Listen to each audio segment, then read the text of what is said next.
It's my stomping grounds. Welcome to the Fine Print, ladies and gentlemen. My name is Caleb Teskey, and today I am joined by Luke Williams from Omuerta Genetix in Southern Ontario, Canada. And Luke, I want to thank you. This is my first out of Vermont interview right here. Thank you so much for being here with me. Well, let me thank you humbly for being your first. I appreciate it. I appreciate it very much, sir. It was interesting. We met at NECAN, and I was sort of going around working the room, and I sort of gave you my card, and you were like, well, I'm from Canada, so we probably won't ever talk again. But here we are. You know, you had a very interesting story too, though. And once we connected, at a later time, I knew exactly who you were, and maybe at a later date we'll get into and I'll be able to interview you and get some of my questions answered. I'd be honored. So you know how we start the show. A 5-minute life story from all of my first time guests, if you wouldn't mind sharing a little. Okay. Well, I'm from Canada, like you said. Born and raised here. Had a little bit of a rough childhood. Had always I have two older brothers, and they're a little more heady than I. So I was introduced to cannabis at a young age. I drifted away from it for a little bit. And then after a divorce, I came back to it. So I've had a hard life and some trauma up until I was about 20 to 25. I got back into cannabis about 30. I had gone through a rough divorce. I was by myself again, and I moved to a big city. And I was actually dating a girl, and she brought me to a conference. She owned us. It was just the weirdest meeting of worlds. She had owned a suntan company, a place you could go for tanning booths. And she was going to pick up lotions and all sorts of stuff. And it was a convention up here called Treating Yourself.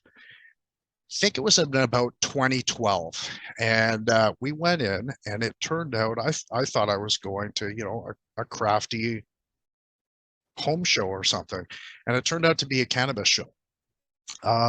They had called it Treating Yourself. This was still when it was illegal, and they basically had a trade show, and they had pipe makers and glass blowers, and there were seed sellers and guys doing merch there, and companies putting on their displays of grow equipment and the such. So I met a guy that was from the same city as I was living in, which was Hamilton at the time, which is a pretty big city in Southern Ontario, right smack dab between Niagara Falls and Toronto. And this guy happened to own a dispensary. And I had never heard anything like it. What do you mean you sell weed from a store? I mean, I was kind of that new. I knew about weed, and I had grown my own over the years, and delved into it, but I hadn't gotten that serious into it. My foray up into that point was reptiles. That's what I did for work. I imported reptiles, and I bred reptiles. I did shows for kids, where we take photos of them with big snakes draped around them, and right. and do parties and stuff like that, do entertainment for children. But I was always a recreational smoker, and now I had time to kill. I was by myself. I didn't have the family duties. My work was really in a rough spot at the time, transitioning.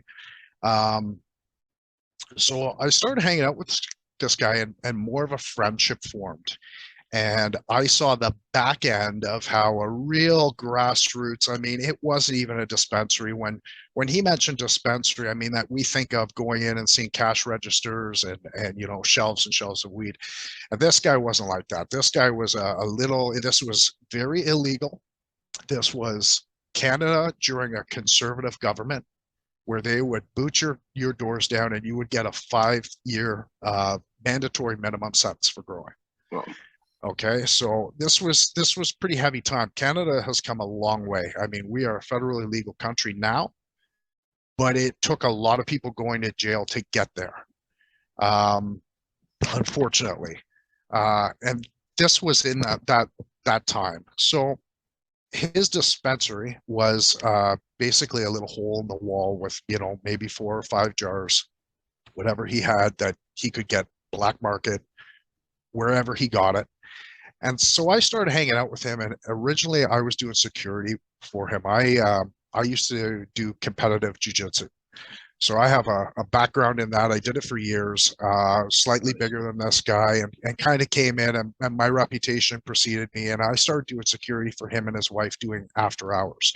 And these guys were freedom fighters. They owned something called Melonhead's Cannabis Movement and MCM. And what they did was they would go to, we have things called dab lounges up here. I don't know if the states have them yet, but what they essentially are bars. Like a hookah bar? They are a hookah bar that you bring your own cannabis to and your own resin to. And instead of selling alcohol, they will rent you bongs. They have a bong cleaning service. They'll have e-nails up on the bar for you to use, and they'll sell, munchies. They'll throw comedy shows on during the week. So there's entertainment. They run it like a private club. You pay a $5 entry fee to walk in the door, and it's a private club. Sure. And what goes on there goes on there. So if you bring your own cannabis, obviously it's illegal for anybody to give it or sell it or traffic it. But if you were to bring your own and start rolling joints and smoking, that's what they're there to make money for. The $5 entry fee is to classify you as a private club, and that would what would be the gray area loophole in the law. Yeah. They would need a warrant to come into a private club. Sure. Okay, so sorry, go on. No, I didn't want to interrupt you, but I was hoping maybe you would go into a little bit about the legalization situation up in Canada and tell me absolutely what the landscape is like up there. Right now it is government controlled shops, and that's it. You have good ones, you have bad ones. They all stock the same thing. That all comes in a black container. I'm actually wondering if I do have some legal shatter with me. I can show you the container that it comes in. And you said you're also a medical patient up there. I'm a medical patient. I've been a medical patient for 20 years. Yeah, I was in the first program. See, there's been 3 iterations of a legal program. This is what the shatter comes in. Cool. Can you walk us through the iterations of the medical program? I can. So 20 years ago, there was a cancer patient in British Columbia. I will space on his name right now. But there was a cancer patient. He got busted in his dorm with brownies. They were for him. He was charged with something like 4 pot plants that he was growing and these brownies. So they went to court. And he said, basically, I've been told by doctors that I should be eating cannabis and that I should be taking cannabis for my chemo. There's nothing else that works. We've thrown a litany of drugs at my problems and nothing works. So cannabis was the thing. So the judge that actually sat down in this case decided, you know what, I'm going to open the door for a medical marijuana program. There's not going to be many people. It's going to be very hard to get in, but I'm going to open it up and I'm going to call it the MMAR. And what that stood for was the Medical Marijuana Access Regulations. And that stood in place for quite a while, maybe 10 years. Basically, you would go to a doctor. The doctor would look at your condition. This is a conservative government. To find a doctor is very hard. Okay, to find a doctor that will sign for cannabis is very hard. The federal government gives them money. Canada works off free healthcare. We have to deal with OHIP. OHIP deals with the big pharma that gives them kickbacks, and they are who pays the doctors. So for a doctor to step on the federal government's toes and prescribe somebody cannabis use can get them shut down and their medical license pulled. So that goes to give you a little idea of how few doctors were signing. Well, what happened because of this was there were a few unscrupulous doctors who decided, we'll sign, but we'll sign for money. So people literally started flying across the country and going to hotels blocks long the lineup to get in, to get a signature to smoke marijuana, and along with it, they would get a plant count. So if a guy might get, he might go in there and say, I have, arthritis. He might pay the doctor $5,000. The doctor may give him 20 grams a day with a 50 to 100 plant count. That guy goes back to the West Coast. He gets a warehouse. He fires up 100 plants with 100 lights, and away he goes. And he's a black market seller. And this is what happened in a huge way. So what happened was they decided, no more of this. We're going to kill the program. I was in the program. I had a production license at the time for 25 plants. I have my MMAR for post-traumatic stress and arthritis from Jiu Jitsu. And is that the plant count for medical, if you want to grow at home or something, 25 plants? Yeah, that's if you want to grow at home or anything. You don't need a facility license or a tier 25 1 or plants, a tier huh? 2. Wow. There were guys getting 500 plants.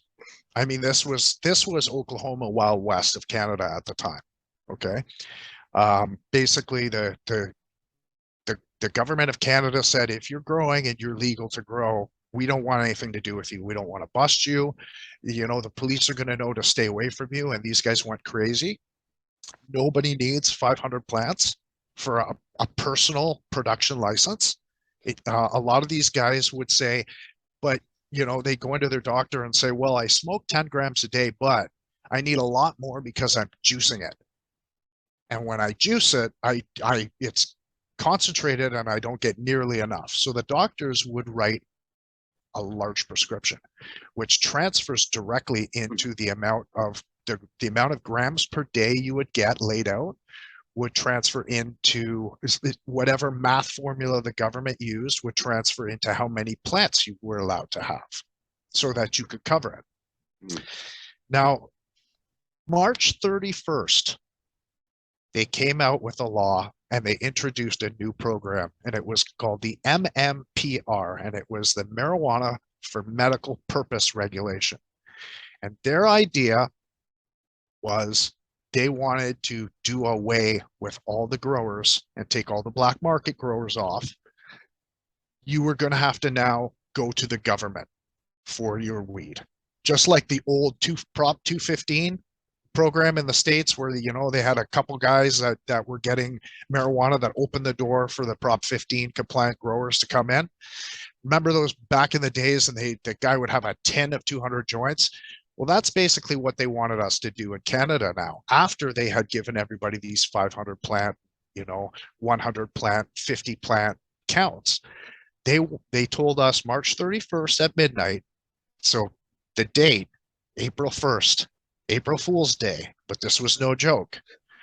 They told us at 12 o'clock midnight, March 31st, we had to go in and cut down all our living plants, anything that was flowering, anything that was growing, anything with a leaf, a stem, a flower, or otherwise a root on it, had to be chopped up, minced with wet kitty litter, and put in a Glad garbage bag and dumped at the curb for garbage pickup.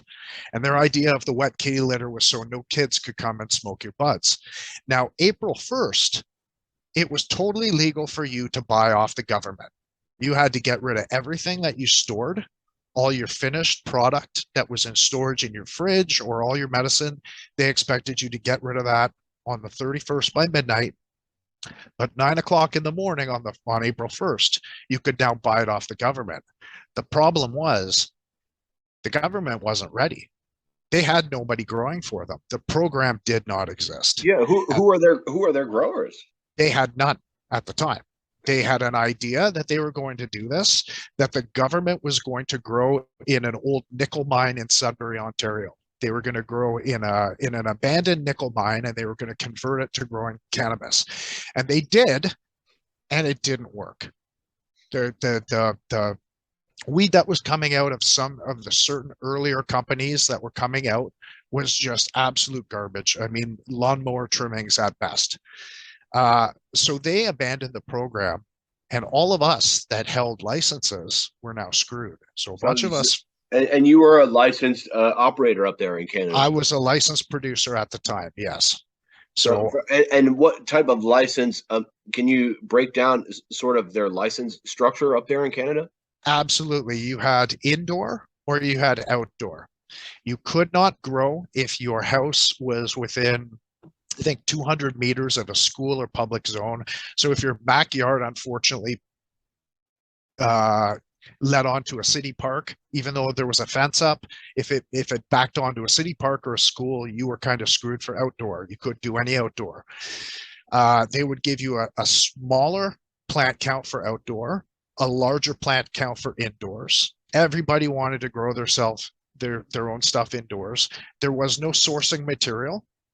So us as patients sourced our own material, and there was no list of where that came from. There was no, approved growers. There was no approved seed stock. There was no nothing. We were just kind of thrown off a cliff and see if we could all fly at the same time. And As so a medical patient, how do you feel the products were up where you're at at?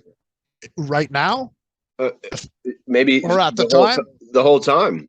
at the time, it's been garbage. Flour has always been garbage in Canada. They can't do it right.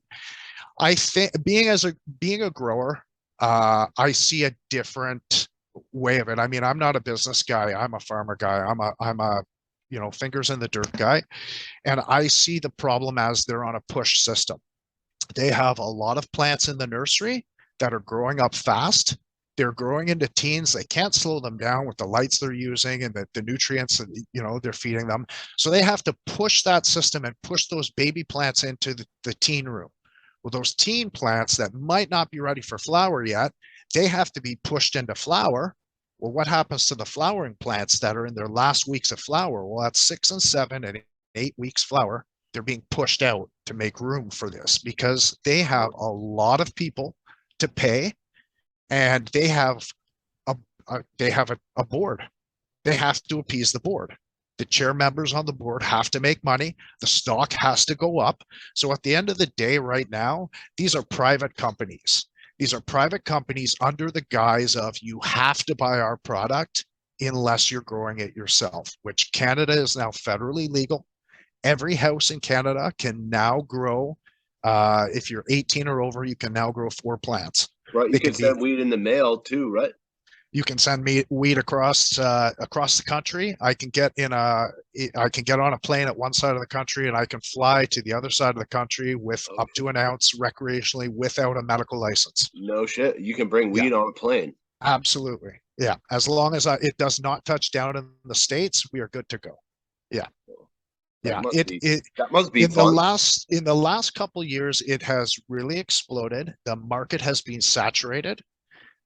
If you came up here with, and I don't advise this for anybody who's listening, but if you were to come up here with $80 American, you would get an ounce of top shelf. I mean, $80. And not shake a stick at top shelf, cured Wow. right, and bam, yeah. Yeah, the pounds have really dropped. I mean, there are no 40-year-old pot dealers left in Canada. They're out of business. They're gone. I mean, the soccer mom can now pick up a pre-roll at 9:30 in the morning. She pays taxes on it. It's absolute garbage. I myself have bought flour from there a couple times. I've brought it home. I've opened it up. I've looked and seen what I've got. It's gone in the garbage. I won't even smoke it. And that's honest to God You've truth. bought weed and thrown it in the garbage. Absolutely. I bought a half quarter of Gorilla Glue #4 from a company called Tweed, and it went right in the garbage. It was absolute garbage. So I put it where it belonged. What they do is they sell it in a black. You can't see anything. It looks like a pack of cigarettes almost. It'll come in a bottle, in a box. That box is usually a black label or just a plain color label with a big warning symbol on it and the THC cannabis logo, and that's about it. Everything is child proof. I have to say the legal extract game is where it's at. It blows my mind. I know you get a lot of viewers from Vermont. It blows my mind that they capped concentrates in Vermont. Okay, and they're going to learn a bad lesson because of that.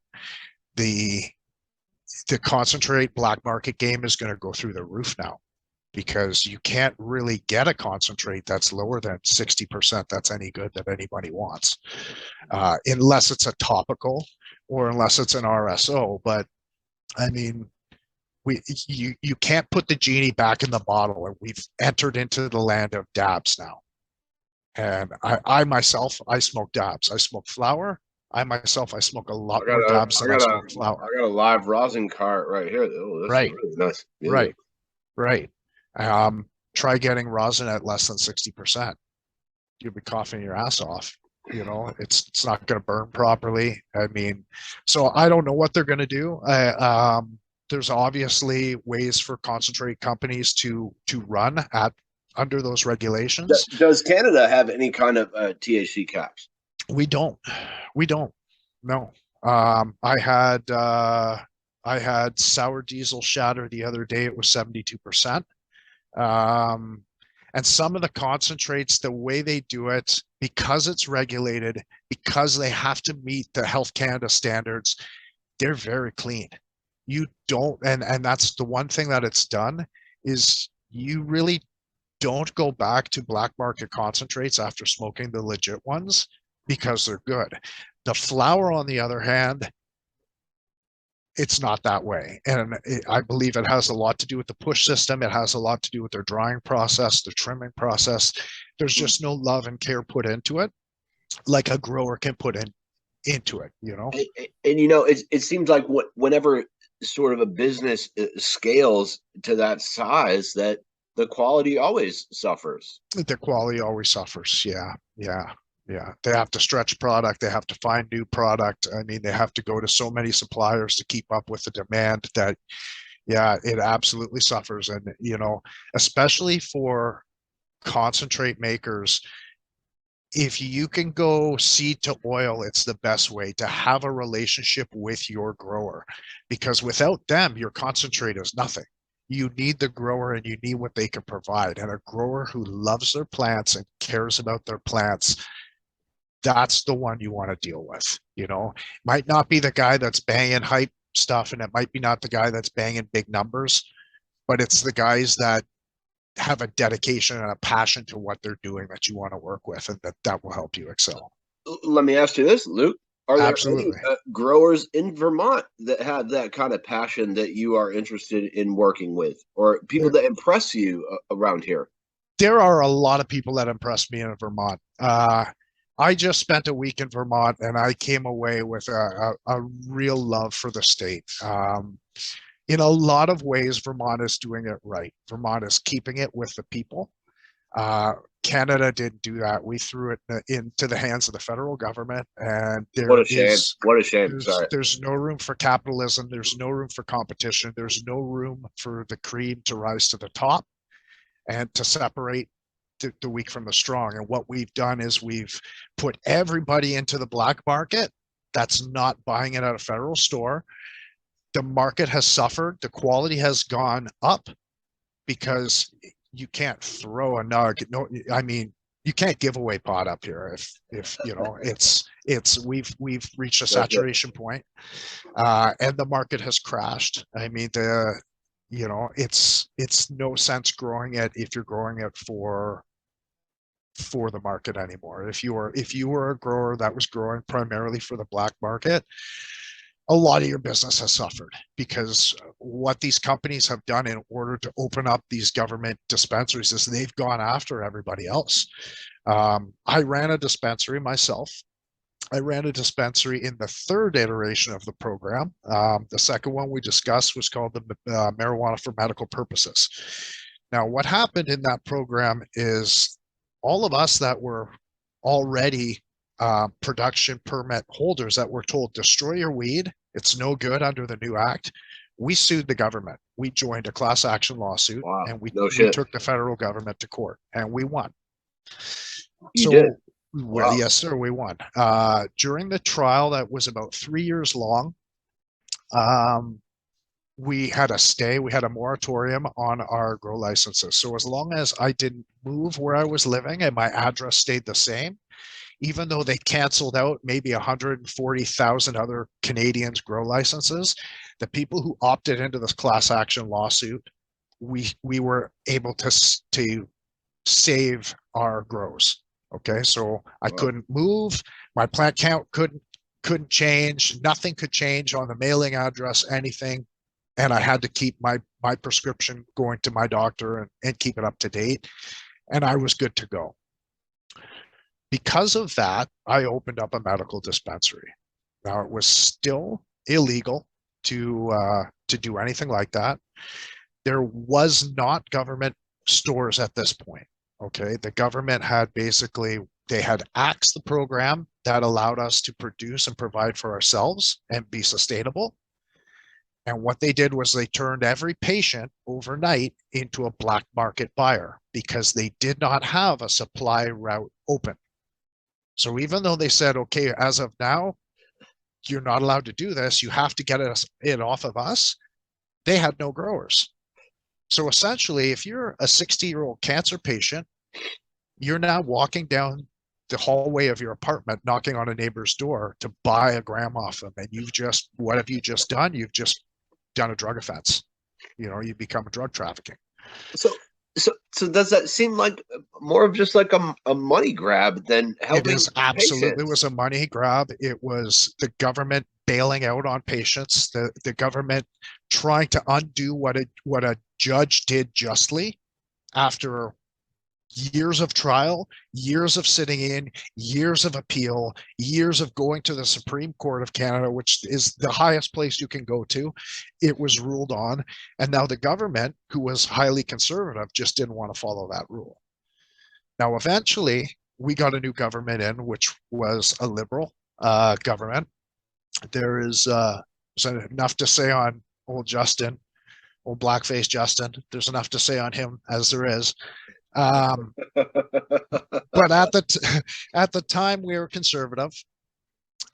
They rolled back the MMPR and they brought out the ACMPR, and it was the access to cannabis for medical purpose regulations, and that's the program we have today.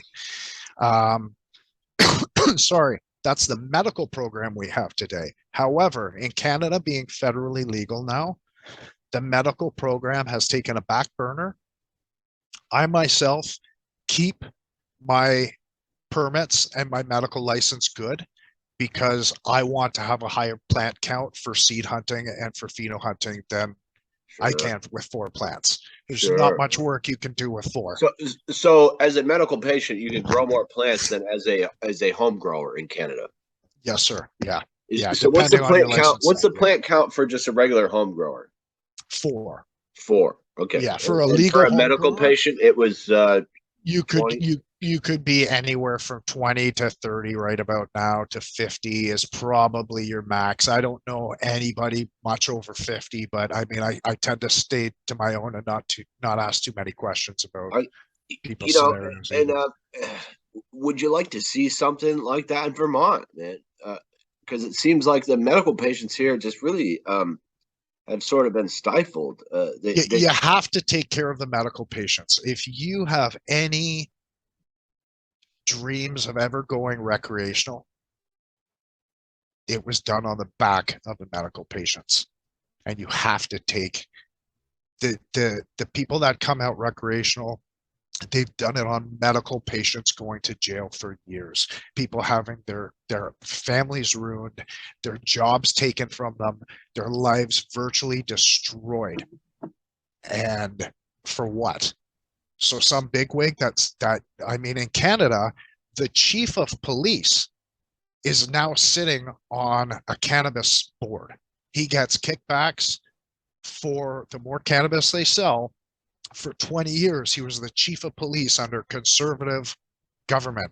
They were throwing people in jail for a 5-year maximum mandatory minimum. Sorry, I said that wrong. Mandatory minimum. I know what you're talking about. So you were getting 5 years, and now the same guy that would sit across from you in court and be like, lock him up. He's a school teacher, lock him up. He was growing marijuana, lock him up. Now he sits on a boat. He doesn't sit in a courtroom anywhere. He sits on a boat. and he collects his blue chip.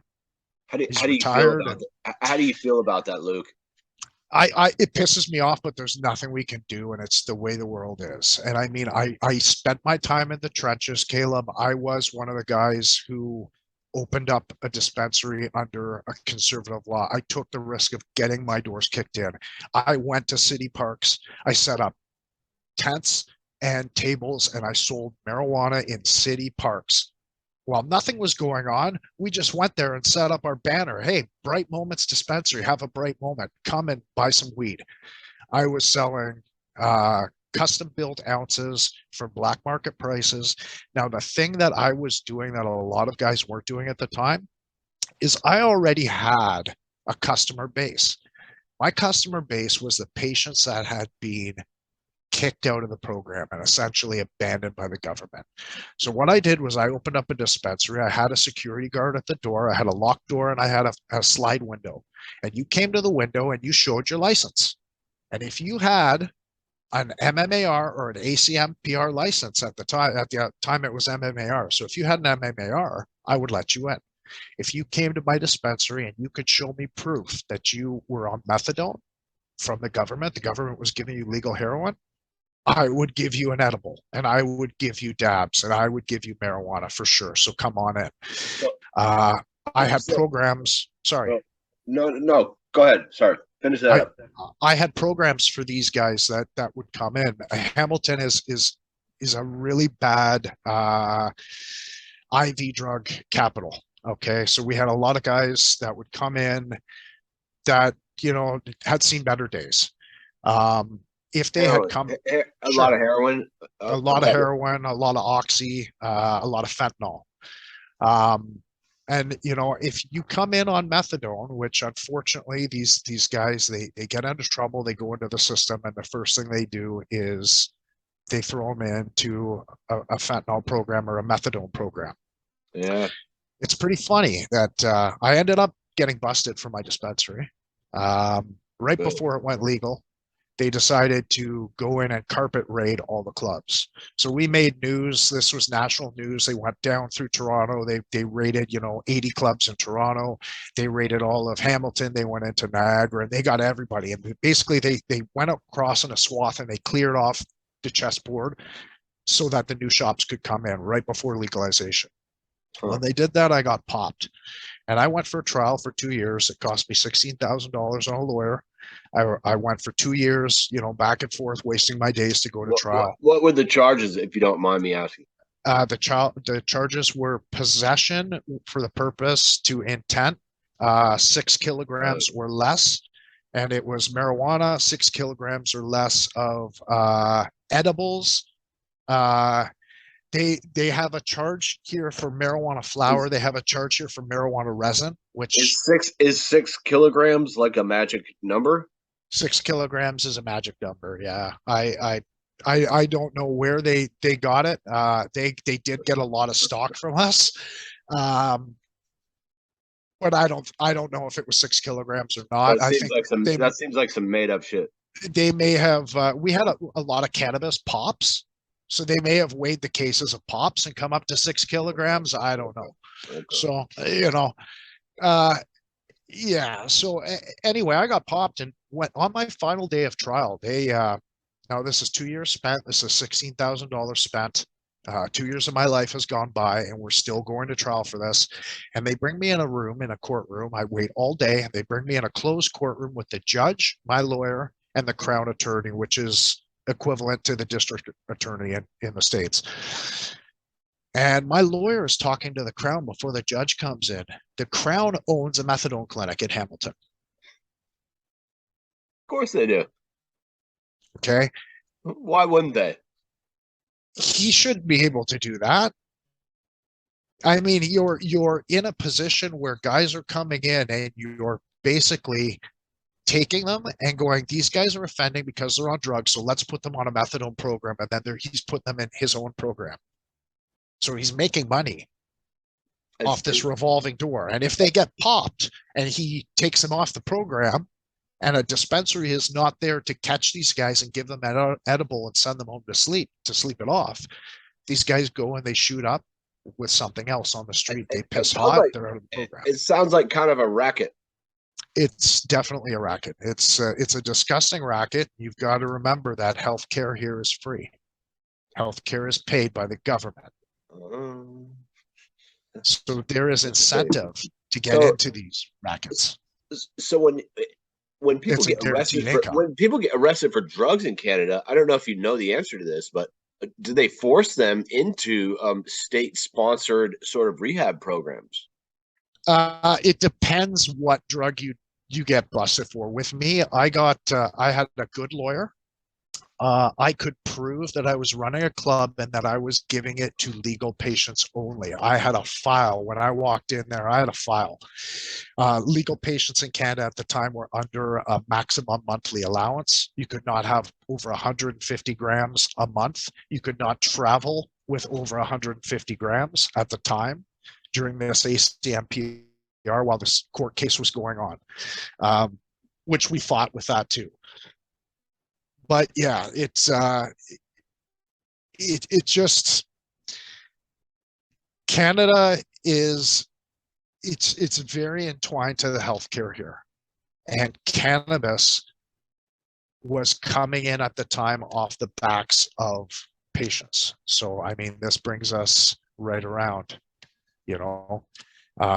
I was there trying to do the right thing for patients at the time, and there was a program in place that would allow me to grow, but would not allow me to share.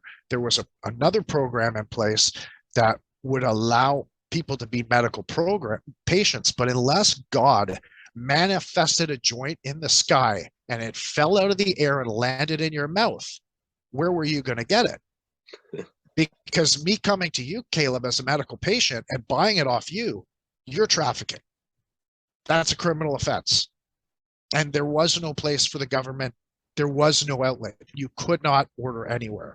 It took legalization to where the government said, we're just not going to fight this anymore. And actually, Trudeau came in, and the major why he won, I mean, if you ask me and the generation that I'm in, and I mean, I owned a dispensary at the time that legalization was coming in. And when it went legal, I owned the dispensary at the time. We were busing people to poll stations. We had fuck Harper weed. I'm sorry if you can't swear, but that's what it was called. We had F Harper weed. This is a safe place. Okay. And it was $5 a gram. If you came in and you showed your little I voted sticker, you got a fuck Harper gram for $5. I didn't care who you voted for, as long as you voted, as long as you were doing democracy. I mean, we're trying to do the right thing. We're looked at in a bad time. It was a very dark gray time. And that's why I have a lot of love for those patients. Getting back to, should Vermont do more for their patients? Every state should do more for their patients. And I feel like this is a good segue into you were talking about nursery licenses, and also I really as a genetics company, this is something like it's kind of a blind spot for me because this isn't something I'm particularly well versed in. Right. But I'd really love to hear your thoughts on nursery licenses, and also just I'd love to see them, and I spreading love your to see. seeds. Yeah. I love to see how Vermont is doing it. It's putting a very low cost on the license, so anybody can really afford to do it. If they have the proper space, they get a walkthrough, they get okayed. They can at least put in the applications. Here, you need 3 bank-style vault doors between your grow and the outside world. You need 24/7 monitored security. So I need to hire a team of guys to watch cameras for 24 hours a day, 7 days a week. I mean, those two rules right there on the checklist, it doesn't matter what else is there because they've already priced guys out of it. Guys like me, it's impossible to ever get a legal production license to go. I have to be a patient only. And until we went legal, I was not allowed by law to even produce seeds off my plants. I mean, I did a lot of things that I wasn't supposed to do by law. I opened up a dispensary and sold cannabis and hashish to people for for months before they popped us under an illegal time. But and growing seeds seems like which it's is so much easier and so much better. in Vermont. Correct me if I'm wrong, but I feel like in Vermont you could sell seeds as a novelty item. You don't even need a license. You know what? I am not sure, so I wouldn't be the one to correct you. I know a lot about Canadian law. I know federally in the United States that we can send a seed anywhere. A seed has been it's been deemed by federal law that there is no THC, there is no CBD. It is basically a chunk of wood. I send my seeds worldwide. I will send a seed anywhere. It doesn't matter. I'll send it to the Philippines. I'll send it to Iraq. I'll send it to anywhere in the world. You've sent seeds to Iraq? Absolutely. And I send seeds all over the world. Yeah, and we send them as Canadian souvenirs and info cards. I have never gotten anything stopped. I have never had anything pulled. So knock on wood, that's been easy. Cool. Vermont, we have strains in tier 1 and tier 2 systems. I won't mention who, because everything's still getting off the ground. But you got some connections here in Vermont. You guys will be flooded with Omuerta Genetix product very soon. I have a few tier 1 and tier 2 gardens going with my product that are going to be putting it out onto recreational shelves. I would like to be talking to a few more distributors down there, growers down there, whoever. Omuerta Genetix is my love. Like I said in the beginning, I grew up doing reptiles, and I'm kind of a dork. I spent a lot of time by myself. You've met my dog Gunner, and a lot of people. Oh, I wish you would have let me pet him. Everybody who knows me knows the dog, and he's the official Omuerta mascot, and he's a service dog. He's a registered service dog for PTSD. I do a lot of work for post-traumatic stress because of my own condition. And can you talk about? I meant to work that in. Sure. Can you talk about how sort of cannabis has helped you treat that symptom? I'm not. Yeah, it's a big thing. It is what you make. I mean, I'm not the best to ask that because I've gone through seeing Canada go from black market illegal to legal. And when that happened, there was a lot of destruction in the cannabis community itself. Like I said, there's no 40-year-old pot dealers anymore. It's funny, but it's true. And a lot of those 40-year-old pot dealers went at each other's throats when they saw the world was collapsing. My dispensary went down because another dispensary called the police on us because they couldn't compete with our selection and they couldn't compete with our prices. They couldn't compete with the service. Instead, you get, people calling police on people hiring gangs to rob. And, it's scary. And I haven't seen that in Vermont, but maybe it's also the circles that I travel in. Not to say it's not happening. I'm sure it is. It's just not the circles that I tend to travel in now.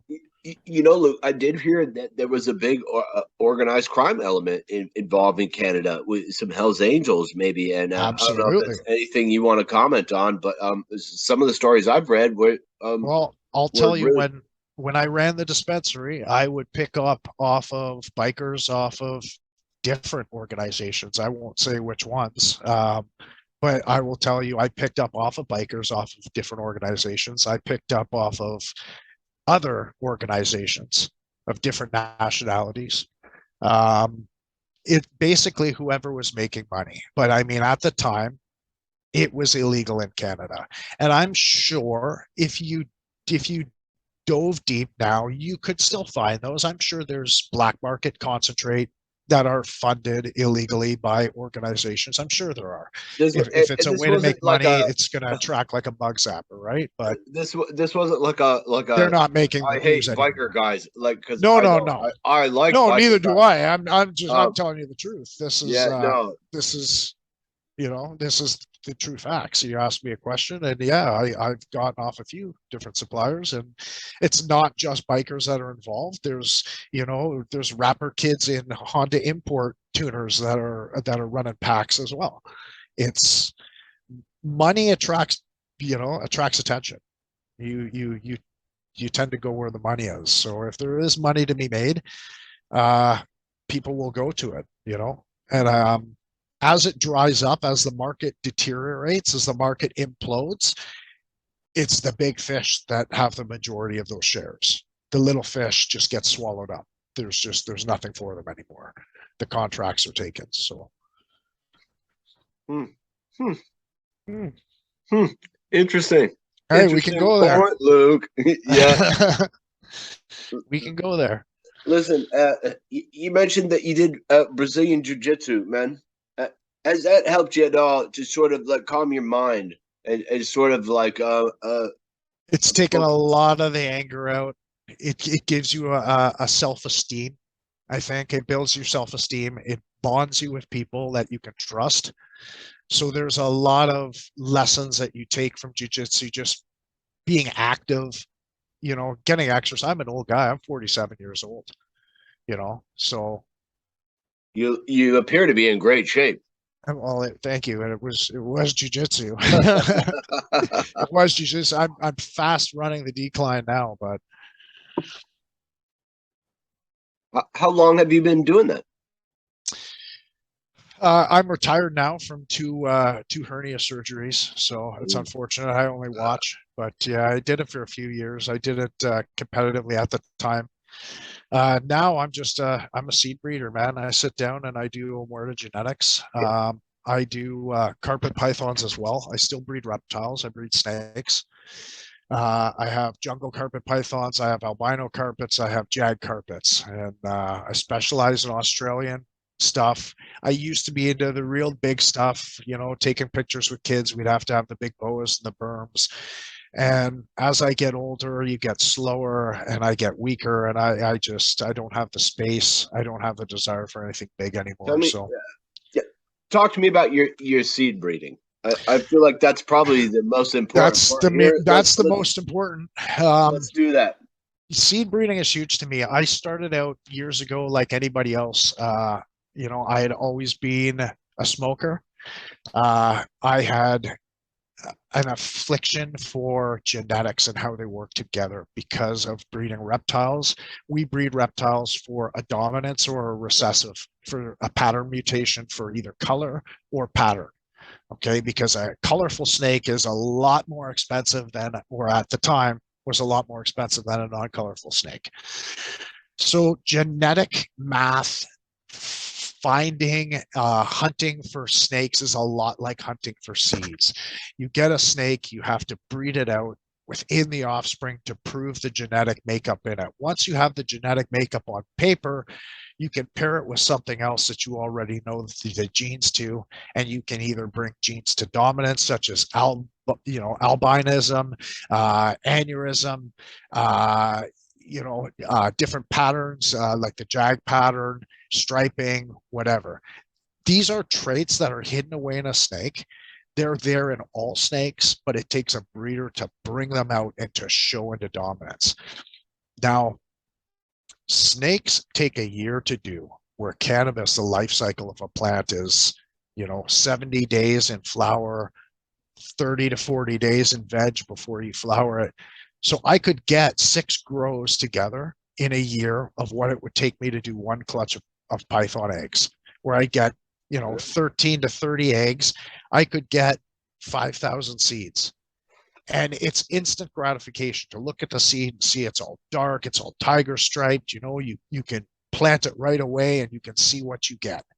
And the instant gratification, the instant feedback, I don't know if it's an ego rub, but the same self-esteem that I took from jiu-jitsu, I can take from growing plants and from doing the right job and from taking the work out of a guy. So I do, I'm basically known for doing IBLs, which is basically a squared plant, which is you take 2 different strains, you cross them together, you breed those up, you grow those seeds up, you breed the offspring together, you grow those seeds up, you breed them together, and the farther you go is each time you do it is called a filial generation.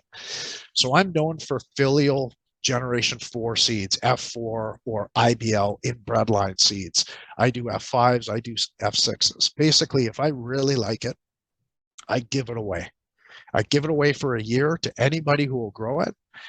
In the old days, I was testing seeds for different companies because I was doing my genetics with animals, and I was growing recreationally to smoke and taking pictures of plants because I really liked what I was doing. I'm a true living organics grower, so I'm one of the guys that is building soil in there. I don't use any nutrients. There's not a bottle owned in my house. I don't pH my soil. It's straight water or straight active aerated microbe teas. So that goes back to the mental illness too. I have post-traumatic stress disorder, post-traumatic stress syndrome, and I have anxiety. I'm starting to stutter now. I've noticed it in the last 10 minutes because my high is starting to wear doing off. Great, Luke. The anxiety is starting to come back up. But this is my release. I'm just a guy who I've had a hard life. I find I can give back through seeds. I can meet a lot of friends through seeds. I can meet the family and get adopted by strangers who care about me. They care about how my life is going.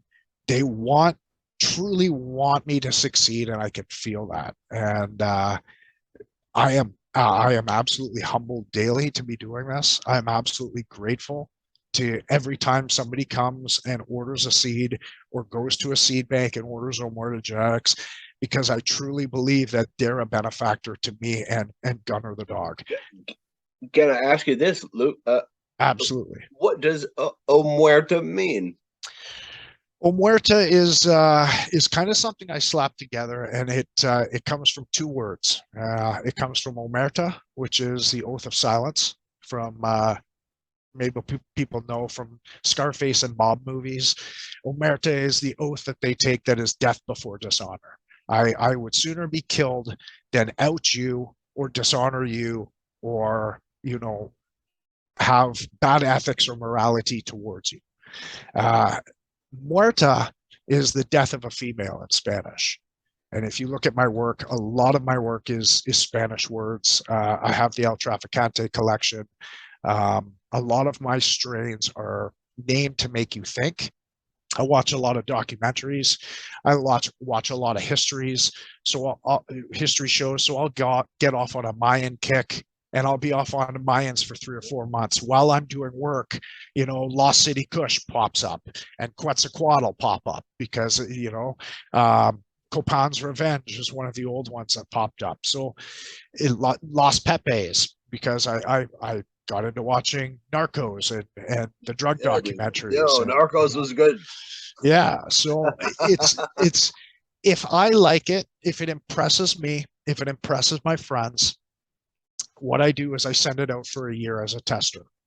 Guys will get it with the purchase. I find, I used to send seeds to anybody who asked for them, and what we paying in postage, I'm paying almost $20 to send a pack of seeds to the United States right now. So to do that to a guy, to have him hoard the seeds, to have him disappear with them, to have him toss them out or give them to a friend or sell them, it's not worth it. I want to see them come back. So what I do is it's basically a buy one, get one. Anybody who buys from me gets tester seeds as well. They take those seeds, they test them out. If they run them that year, they send me back pictures. I've been lucky enough to go down to a few people in Vermont had testers when I was down there and dropped flowers by White River and shared their bounty with me. Stephanie, I'm still trying to get her on. They seem like lovely folks. They are great people, and she is somebody who really knows her stuff. She bang on. That woman is bang on. She is a powerful woman, and she can be a force in this. So I would reach out to her for sure, Caleb. Yeah. Now, can I ask you this? I have a note here that you said Canada did 6 months to a year where you could bring your own genetics in. They did. When they went legal, they had some, we call them LPs right here, which stands for licensed producers, which are basically government approved facilities. They're the big dogs. Many hundreds of lights, big pharma owned companies, stock. You can go on and buy stock in all these companies. It's not a craft. It's not a craft market here. Yeah, these. Sorry. Ask again. Go on. I just spaced. My anxiety is starting to raise. I'm starting to move around. No worries. This is what I have in my phone. Canada did 6 months to a year where you could bring your own genetics in. Yes. So when they went to these licensed producers, they gave them coming on. They said, okay, you have 6 months to a year to go nuts and find your own gear. And I was very lucky that we got Omuerta Genetix into a few. So I know there is, I have Seroquel is being produced in Alberta, 72 versions. Seroquel is a strain I made. Seroquel is an antipsychotic drug. Okay. It's the zombie maker.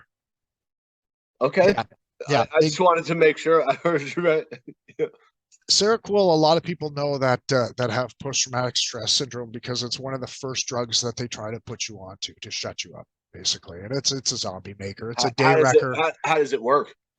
Was it effective for you? It was too effective for me. I mean, it was like heroin for me. It just took my will to live away. And I find a lot of people that I talk to, it's funny, Caleb, 3/4 of this job is playing in the dirt with seeds and plants, and the other quarter is actually being a psychologist to other people. Cannabis and Jiu Jitsu, I find, have a lot in common. And this doesn't go for everybody, but this goes for some people. There are broken people within both communities, and broken people seem to look for something to crutch onto. And sometimes it's mixed martial arts. Sometimes you just want to go in and punch something. Sometimes you want to get punched, sometimes it's a crutch. Sometimes it's alcohol, and sometimes it's cannabis. And, through my old street protesting and street warrior days with cannabis, I've met all types of people. I've met the people that want to come in and just make money from it and have never touched a flower before until it went legal. And I've met the people who, make up a name for themselves like Kush Fairy or Kush Pixie, and that's their new identity. And they go to every gathering. You'll see them at every concert. And those people are out there, So what are your plans here in Vermont, man? Are you trying to, I don't want to assume you're trying to escape Canada, but it seems like you have some really good friends here in Vermont. Vermont has been really good to me. Vermont has been really good to me. I make no secret, and I respectfully, I owe a lot of gratitude to White River and White River Grow Pro, primarily. About 2017, White River Grow Pro, the owner Kendall and I met on an online forum for probiotic farming. I was a big beta tester in the Grokashi series, which is a Bokashi series for probiotic amendment for your gardens, for probiotic teas, and for your earth boxes and everything. It's great stuff. And I was involved in the beta testing with that early on. There were a few breeders on there. I was one of many, but a few of them, even though their gear was really good, their bedside manner was not the greatest. So Kendall was turned on to me to come and help a few of his customers after he had received some complaints from his customers. As a business owner, the last thing he wanted to do was send his customers somewhere, even if the seeds were good, and the guy's bedside manner was not so good. And, being rude to your clientele, it's not a great way to do business.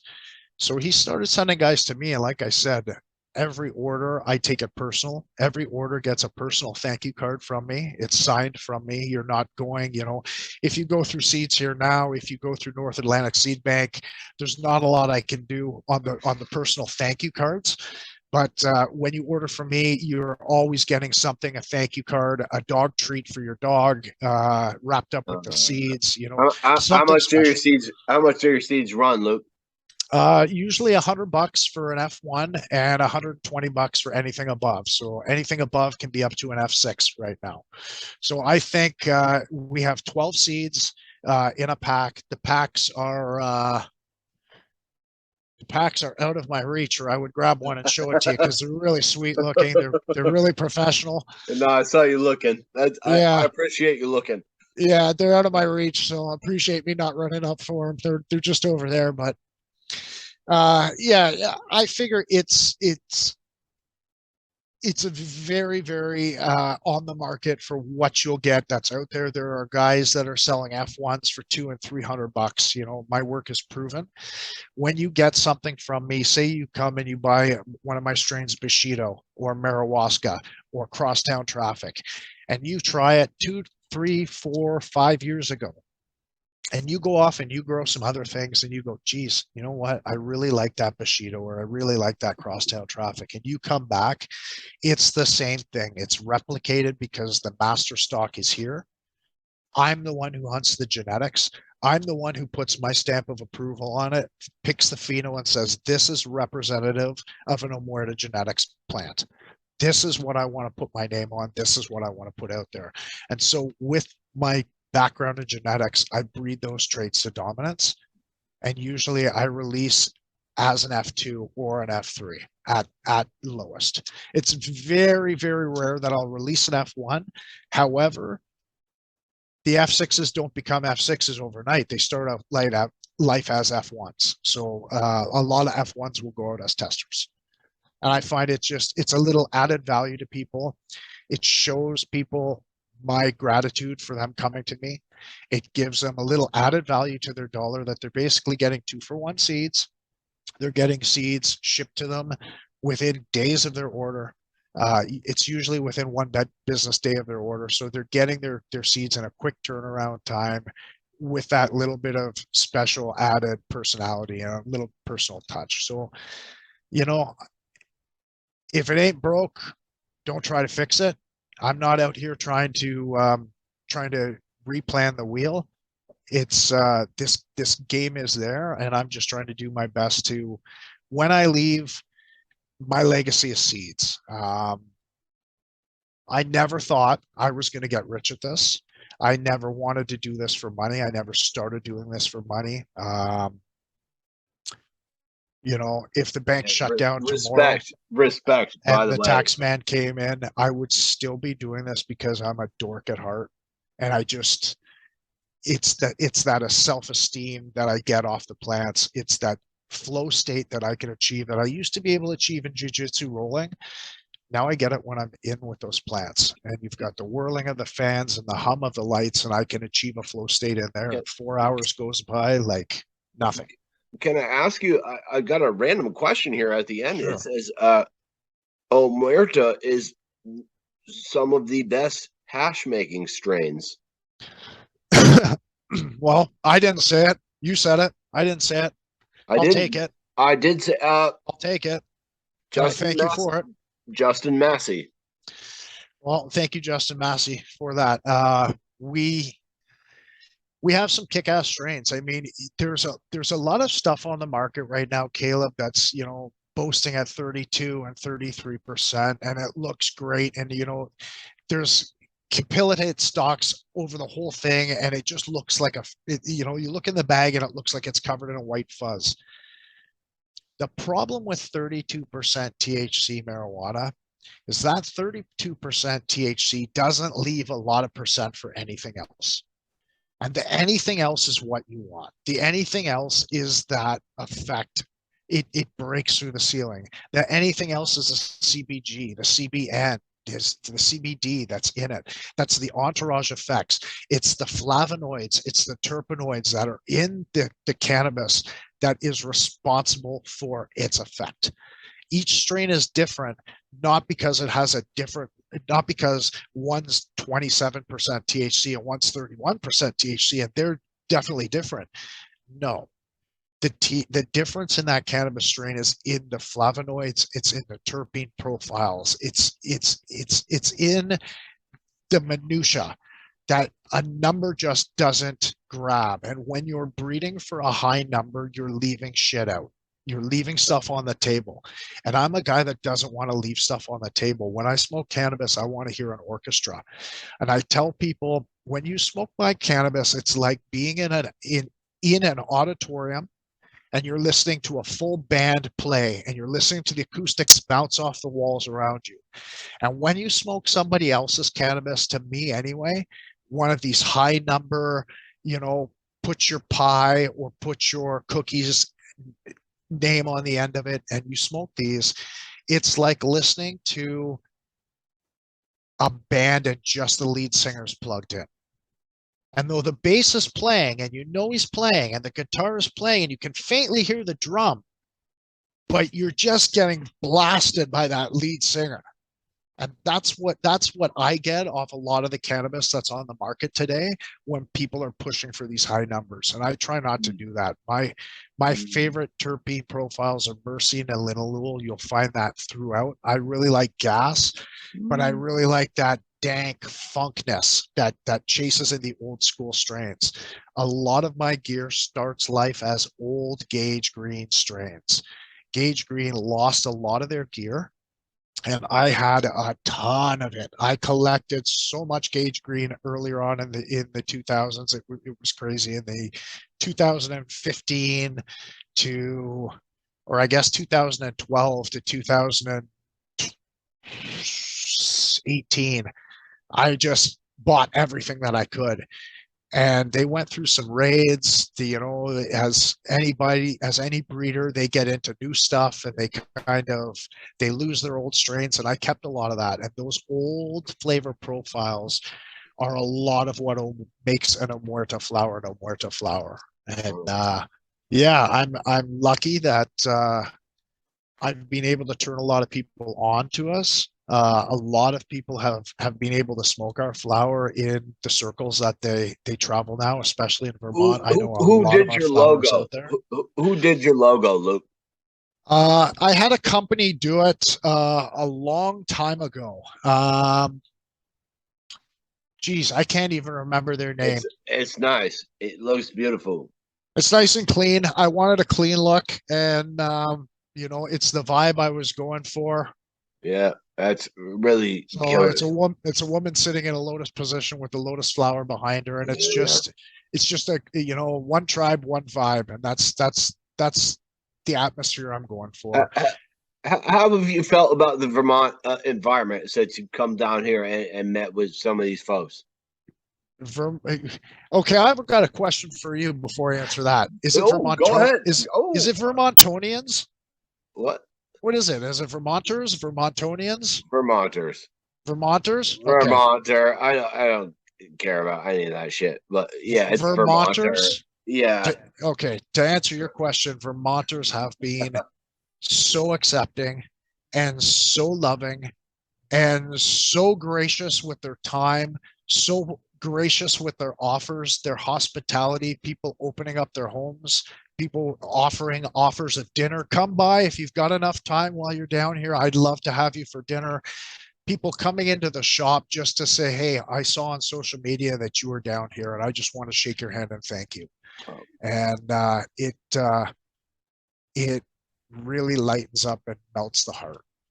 I left Vermont with a beautiful feeling that, I could live the rest of my life in that little valley next to the river. It's absolutely beautiful down there. I hope to spend more time down there in the future.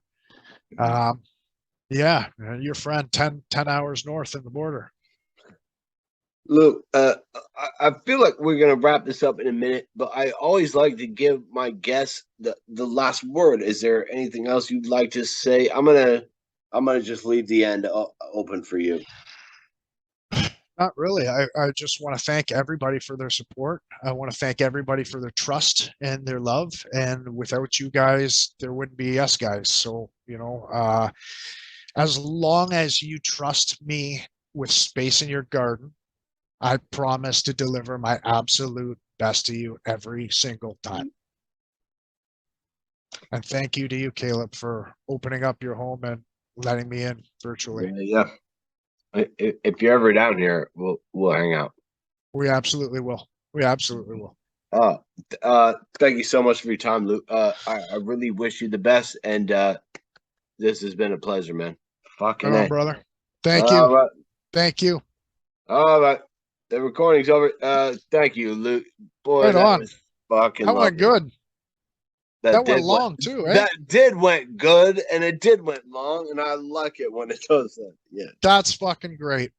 Fuck yeah. I got a little bit nervous there for a bit. My anxiety jumped up, and I just kind of went, you know what? Just ask him what he was saying. Don't fucking overthink it. Don't worry about it. Jump right back into it. He's got shit written down. He will clue you back in. I'm as nervous as you are. Yeah. Honestly, like, you're great at this, man. Like, I think I'm talking to people I don't know, man. Like, all walks of life too. Yeah, I'm really impressed with the group, with the guests you're getting on. Like, I watched a bunch in the last few days just to kind of get a feel for you, kind of a feel for the show, so I could contribute. And yeah, I'm really impressed. Like I said in the beginning, I think you have just hit a niche at the right time in the right place, man. And you stick with it. And let me tell you, that's why I started doing research in fucking December. Well, remember me when you hit it big, bro, and maybe look back and I remember all my guests. Give a brother a hand. I appreciate everyone who has lent me their time and their opinions for this. It's really I'm a big Hunter Thompson fan. I don't know if you know. Yeah. So I'm kind of just going at this in a guerrilla manner. Yeah, absolutely. That's the best way to do it. That's passion, and you can see that your passion comes across. And that speaks volumes. That endears you to people when you have passion. Thank you, man. Yeah, no problem. This is gonna be a couple days out because I still have 2 other interviews that I have. No problem.